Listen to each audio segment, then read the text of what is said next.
जब मैं मर जाता है, अभाव हो जाता है, तो फिर मैं कहाँ जाता है? बोलो, मैं का अभाव गहरी नींद में हो जाता है तो मैं मर जाता है या कहीं चला जाता है? मैं का कभी अभाव जागृत में भी है, स्वप्न में भी है, सुषुप्ति में।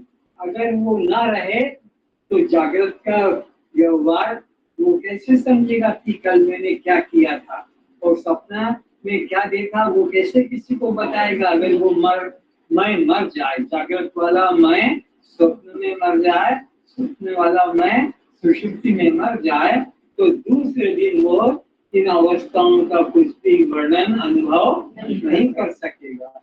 लेकिन वो कल मैंने यहाँ तक किया था, आज ये करना है, कल मैंने यहाँ तक लिखा था, आज इसको आगे से लिखना है, रात्रि को मैंने ये स्वप्न देखा था और अब इसको मैं बता रहा हूँ। तो वहां पर मैं था और अब बताते समय भी मैं। अगर सपने वाला वहीं मर जाता, बदल जाता, तो कल का रात का सपना सुबह बताया नहीं जा सकता था। तो मैं का कभी अभाव, मैं सदा विद्यमान।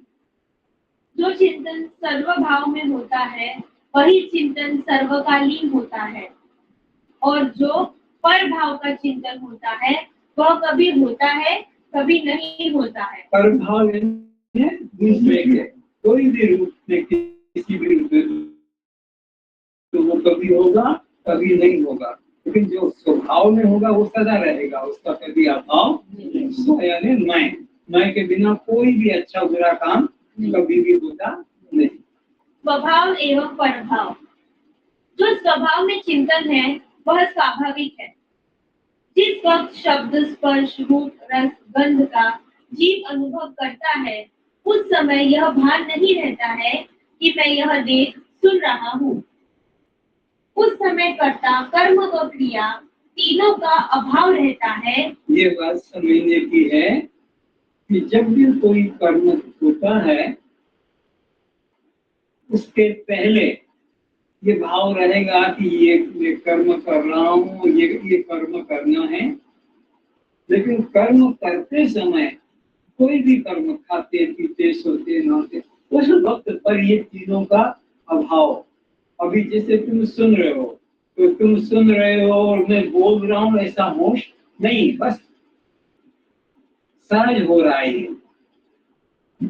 तुम सुन रहे हो और मैं सुना रहा हूँ, ये तुम्हें हर समय याद थोड़ी रहता है, बस सुनाई पड़ रहा है। फिर मन इधर उधर चला गया, अरे मैं तो सुनने बैठा था, मन वहां चला गया, उतनी देर ये भेद रहेगा कर्ता कर्म क्रिया का। लेकिन फिर वो भाव छूट जाएगा और सहज होता रहेगा। फिर वहां ना मैं बोलने वाला हूँ न तुम सुनने वाले हो, बस एक शुद्ध चेतन मात्र है। विषय भोग के पहले या विषय भोग के बाद तो ज्ञानी अज्ञानी सभी को यह भेद प्रतीत होता है कि मैं यह भोगने जा रहा हूँ और मैं यह भोग कर चुका हूँ। चाहे खाने की चीज देख लो, मुख में तुमने गुलाब जामुन की रसगुल्ला रखा, उस वक्त उठाकर रखा इतना तो याद रहेगा, लेकिन जब वो खाने लग जाओगे तब ये दृश्य है और मैं दृष्टा हूँ और ये कर्म हो रहा है, ये वहां झगड़ा बस उसी में लग जाएगा। खाने के पहले और खाने के बाद ये याद आएगा कि आज ये खाना है और आज ये मैंने खाया, और खाते समय ये भाव हर क्रिया का, करने के पहले और क्रिया के बाद भाव आएगा। लेकिन क्रिया करते समय ना वहाँ कर्ता होगा, ना कर्म होगा, न जो है भोग होगा। किंतु ठीक भोग अनुभव के समय ज्ञानी अज्ञानी सभी को अपने सहज स्वभाव में ही स्थिति होती है। मनुष्य ही नहीं, सभी प्राणी भोग काल में स्वभाव में ही स्थित रहते हैं। विषयों का अनुभव स्वभाव में ही होता है। वस्तुतः यही आत्मचिंतन है। देखना, सूंघना, सुनना, स्वाद लेना, स्पर्श करना आदि सभी विषयों को छोड़कर जो चिंतन किया जाता है यह सब पर भाव का चिंतन है, माया देश का चिंतन है, वह सर्वकालीन नहीं है। यह बहुत सूक्ष्म विज्ञान है। सभी को यह बात शीघ्र समझ में नहीं आ सकेगी कि हम सब कर्मों होते हुए ज्ञान स्वभाव में कैसे स्थित कहे जा सकेंगे। जो देखता, सुनता, बोलता, चलता है तथा विषयों का ग्रहण त्याग करता है वह जीव कर्म का कर्ता कहलाता है। शब्द, स्पर्श, रूप, रस, गंध आदि विषय कर्म है एवं देखना, सुनना, खाना, बोलना, चलना आदि सब क्रिया कहलाती है। जब कर्ता क्रिया तथा कर्म का अभाव हो गया तब परभाव नहीं रहा। तब शेष में जो इन तीनों के अभाव का साक्षी रह गया वह स्वयं ही स्वभाव से आत्मा ही है। यहाँ जो अभी आप पढ़ रहे हैं या सुन रहे हैं यह भी स्वभाव में सुन रहे हैं। स्वभाव में ये क्या है, मैं सुन रहा हूँ और ये सुना रही है, ये तो परभाव हो गया। लेकिन ये भाव ना रहे, वो सुना रहा है और मैं सुन रही हूँ, बस सुनने की क्रिया हो रही है, ये स्वभाव में है।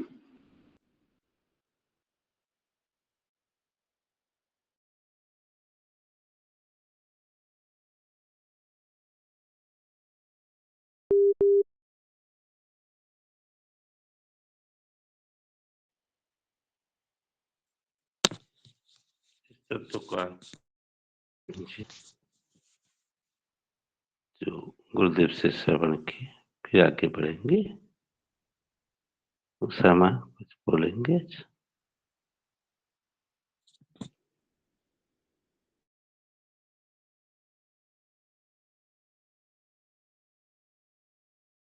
प्रभु आज कुछ स्वास्थ्य ठीक नहीं है। ठीक है सुजाता मैडम।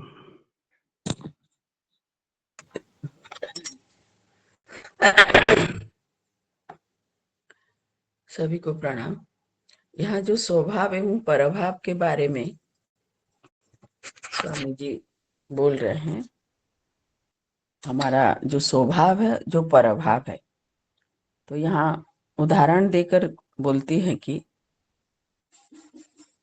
जो स्वभाव में है मैं चिंतन है वही स्वाभाविक है। जो अपने स्वभाव में हम चिंतन करते हैं, जैसे उदाहरण दिए कि किसी चीज को भोगने के पहले, कि छूने से पहले, कि देखने के पहले, जो उस समय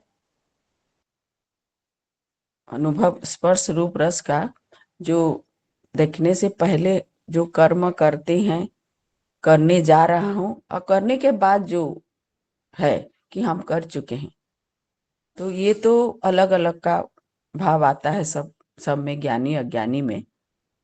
किसी चीज का जब हम भोग करने के पहले और भोग करने के बाद, लेकिन जब भोग करते समय अनुभव जब करते हैं तब सबका स्थिति एक ही है। अज्ञानी ज्ञानी का स्थिति एक ही है। उसी में ना करता रहता, ना कर्म रहता, ना क्या भोग रहा हूं, क्या ये कर रहा हूं, ऐसे भाव नहीं होता है। वही समय स्वभाव में हम रहते हैं। और ज्ञानी अज्ञानी दोनों का स्थिति सहज स्वभाव हो जाता है। सभी प्राणी, माने मनुष्य केवल नहीं है, सभी प्राणी जब भोग करते समय, जो भोग करते समय, भोग पहले और बाद में तो प्रभाव आ जाता है कि मैं कर रहा हूँ, ये भोग रहा हूँ, ये छू रहा हूँ, ये सुन रहा हूँ। लेकिन जब भोग काल में जिसका जो स्थिति रहता है वो अपने स्वभाव की स्थिति है। और जब अनुभव हम करते हैं, वही स्वामी जी हमको यहाँ समझाए कि माने अपने स्वभाव में ही रहते, पहले प्रभाव में रहते हैं, बाद में भी प्रभाव है। दो अलग अलग भेद, माने दूसरा दूसरा चीज का भोग रहा है, क्या उसका कैसे भोग रहा है, वो अलग अलग भाव रहता है, परभाव। लेकिन जब भोगते समय अपना स्वभाव में ही रहता है। सब प्राणी, मनुष्य केवल नहीं है, सब प्राणी अनुभव करते समय केवल अपना स्वभाव में रहता है। वो अनुभव जो भोगने का जो संतुष्टि, जो भोगने का जो आराम, वही सबका एक ही स्थिति है, वही अपना स्वभाव में ही रहते हैं। यही स्वामी जी समझाए हमको। सुंदर। अब आगे पढ़ें। यहाँ जो अभी आप पढ़ रहे हैं या सुन रहे हैं, वह भी स्वभाव में सुन रहे हैं। यहाँ से फिर पढ़ें।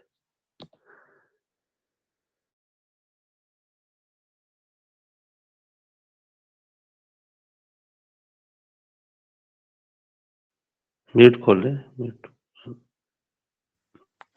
यहाँ जो अभी आप पढ़ रहे हैं या सुन रहे हैं, यह भी स्वभाव में सुन रहे थे। प्रभाव में तो सुनने के पहले थे कि हम प्रवचन सुनने जा रहे हैं, किंतु ठीक सुनते समय वह बोध नहीं होता है कि मैं प्रवचन सुन रहा हूँ और स्वामी जी प्रवचन सुना रहे हैं। जब यह तीनों की अनुभूति होती है, तब वह प्रभाव कहलाता है। तो प्रभाव में ही कोई क्रिया होती है, स्वभाव में यह कर्ता, क्रिया, कर्म, दृष्टा, दर्शन, दृश्य की त्रिपुटी ही नहीं रहती है। जब ज्ञानी अज्ञानी दोनों के स्वभाव में कर्ता, कर्म, क्रिया का अभाव हो जाता है, तब देखना, सुनना, बोलना, चलना, खाना, सोना, यह कर्म व्यवहार भी नहीं है। इसीलिए प्रशांत महासागर लहरा रहा है, मेरे प्यारो, लगाओ गोता एवं मस्त रहो। अब न मुझे कुछ बोलने को बचता है, न तुम्हें कुछ सुनने को बचता है।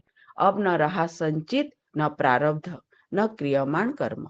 इस आत्मानुभूति में सब भस्म हो गया।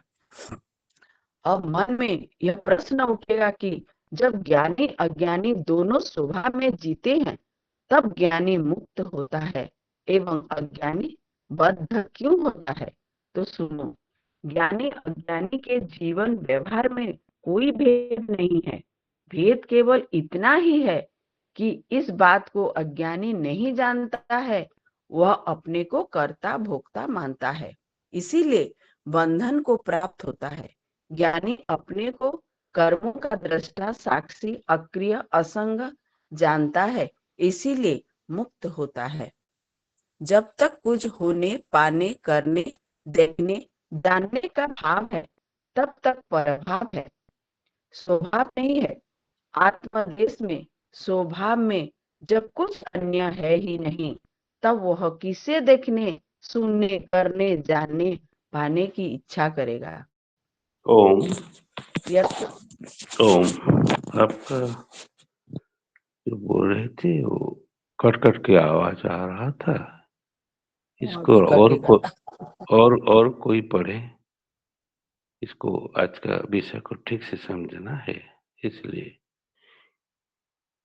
यहाँ से पढ़े। यहाँ जो अभी आप पढ़ रहे हैं या सुन रहे हैं, वो स्वभाव में सुन रहे हैं। यहाँ से कोई पढ़े। इसका पास पुस्तक है 177 नंबर पेज, और एक बार पढ़े।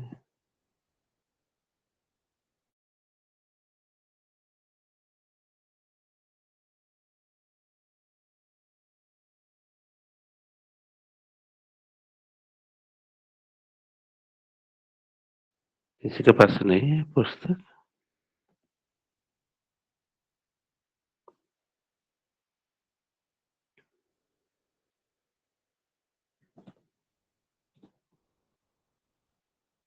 यहाँ जो अभी आप पढ़ रहे हैं या सुन रहे हैं, यह भी स्वभाव में सुन रहे हैं। प्रभाव में तो सुनने के पहले थे कि हम प्रवचन सुन रहा हूं, हम प्रवचन सुनने जा रहे हैं, किंतु ठीक सुनते समय यह बात बोध नहीं होता कि मैं प्रवचन सुन रहा हूं और स्वामी जी प्रवचन सुना रहे हैं। जब यह तीनों की अनुभूति होती है तब वह प्रभाव कहलाता है। तो प्रभाव में ही कोई क्रिया होती है। स्वभाव में यह कर्ता, क्रिया, कर्म, दृष्टा, दर्शन, दृश्य की त्रिपुटी ही नहीं रहती है। जब ज्ञानी अज्ञानी दोनों के स्वभाव में कर्ता, कर्म, क्रिया का अभाव हो जाता है तब देखना, सुनना, बोलना, चलना, खाना, सोना यह कर्म व्यवहार भी नहीं है। इसलिए प्रशांत सागर लहरा रहा है। मेरे प्यारों, लगाओ गोता एवं मस्त रहो। अब न मुझे कुछ बोलने को बचता है, न तुम्हें कुछ सुनने को बचता है। अब न रहा संचित, न प्रारब्ध, न क्रिया न कर्म। इस आत्मा अनुभूति में सब भस्म हो गया। अब मन में यह प्रश्न उठेगा कि जब ज्ञानी अज्ञानी दोनों स्वभाव में जीते हैं तब ज्ञानी मुक्त होता है एवं अज्ञानी बंधक क्यों होता है? तो सुनो, ज्ञानी अज्ञानी के जीवन व्यवहार में कोई भेद नहीं है। भेद केवल इतना ही है कि इस बात को अज्ञानी नहीं जानता है। वो अपने को कर्ता भोक्ता मानता है, इसलिए बंधन को प्राप्त होता है। ज्ञानी अपने को कर्म का साक्षी, दृष्टा, अक्रिय, असंग मान जानता है, इसलिए मुक्त होता है।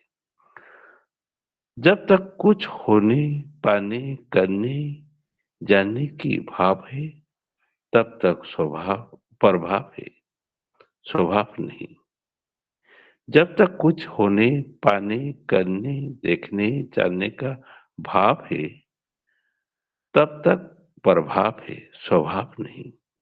आत्मदेश में, स्वभाव में जब कुछ अन्य है ही नहीं तब वह कैसे किसे देख देखने, सुनने, करने, जानने, पाने की इच्छा करेगा? इसको कोई समझाए कि ज्ञानी अज्ञानी दोनों में तो स्वभाव में कर्म होता है, क्यों फिर ज्ञानी मुक्त होता है, अज्ञानी क्यों बंधा होता है? इसके ऊपर कोई बोले। और ज्ञानी की संचित प्रारब्ध क्रियमाण कर्म क्यों नहीं रहता है? सब आत्मानुभूति में कैसे भस्म हो जाते हैं? गुरुदेव बोले कि इस प्रशांत महासागर लह रहा है। मेरे प्यारों, लगाओ गोता और मस्त रहो। इसके ऊपर कोई अनुभव थोड़ा से फिर गुरुदेव से श्रवण करेंगे।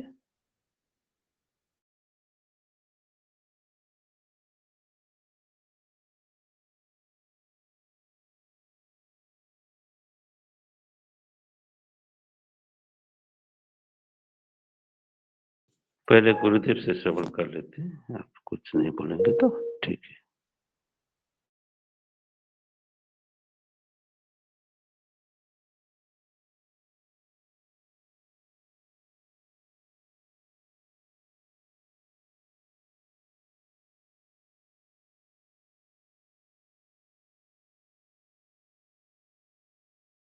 इस स्वभाव में सुन रहे हैं। प्रभाव में तो सुनने के पहले थे कि हम प्रवचन सुन रहे हैं, किंतु ठीक सुनते समय यह बोध नहीं होता है कि मैं प्रवचन सुन रहा हूँ और स्वामी जी प्रवचन सुना रहे हैं। जब यह तीनों की अनुभूति होती है तब वह परभाव कहलाता है। तो जब बैठे हो सुनने के लिए परभाव में, फिर सुनते समय परभाव नहीं होगा, स्वभाव हो जाएगा। फिर उठोगे तब फिर परभाव में आ जाओगे। ये टाइम हो गया, हाँ अब चलो पीछे चलते हैं, या अब ऊपर चलो, टाइम हो गया, बैठेंगे। तो ये परभाव में शुरू होता है, परभाव में खत्म होता है, लेकिन क्रिया के समय वहाँ न करता है न कोई प्रकार का कर्म है। तो परभाव में ही कोई क्रिया होती है, स्वभाव में यह कर्ता, क्रिया, कर्म, दृष्टा, दर्शन, दृश्य की त्रिपुटी ही नहीं रहती है। जब ज्ञानी अज्ञानी दोनों के स्वभाव में कर्ता, कर्म, क्रिया का अभाव हो जाता है, तब देखना, सुनना, बोलना, चलना, खाना, सोना, यह कर्म व्यवहार भी नहीं है। इसलिए प्रशांत महासागर लहरा रहा है, मेरे प्यारों, लगाओ गोता एवं मस्त रहो। अब न मुझे कुछ बोलने को बचता है, न तुम्हें कुछ सुनने को बचता है। अब न रहा संचित, न प्रारब्ध, न क्रियमान कर्म। इस आत्मानुभूति में सब भस्म हो गया। अब मन में यह प्रश्न उठेगा कि जब ज्ञानी अज्ञानी दोनों स्वभाव में जीते हैं, तब ज्ञानी मुक्त होता है एवं अज्ञानी बद्ध क्यों होता है? तो सुनो, ज्ञानी अज्ञानी के जीवन व्यवहार में कोई भेद नहीं है। दोनों में अंतर कुछ भी नहीं, पर देखा जाता है कि जो कर्म अज्ञानी करता है वही कर्म ज्ञानी करता है। लेकिन ज्ञानी मुक्त है और अज्ञानी बद्ध क्यों हो जाता है? तो उसका कारण यही है कि ज्ञानी के मन में कर्म के प्रति मैं कर रहा हूँ ये भाव नहीं रहता है, और अज्ञानी के मन में मेरे बिना ये काम होगा नहीं, मैंने ये काम किया कल नहीं करूँगा, इस प्रकार का वो एक कर्तव्य अभिमान रहता है। इसलिए अज्ञानी का बंधन है और ज्ञानी को बंधन नहीं। भेद केवल इतना ही है कि इस बात को अज्ञानी नहीं जानता है, वह अपने को कर्ता भोक्ता मानता है, इसलिए बंधन को प्राप्त होता है। ज्ञानी अपने को कर्मों का दृष्टा, साक्षी, अक्रिय, असंग जानता है, इसलिए मुक्त होता है। तो दोनों में अंतर क्या पड़ा? कर्म में अंतर किसमें? निश्चय में। अज्ञानी का निश्चय अपने कर्तव्य भाव में है और ज्ञानी का निश्चय अपने साक्षी भाव में। मैं केवल साक्षी हूँ, मैं कर्म का कर्ता इतना ही फर्क। जब तक कुछ होने, पाने, करने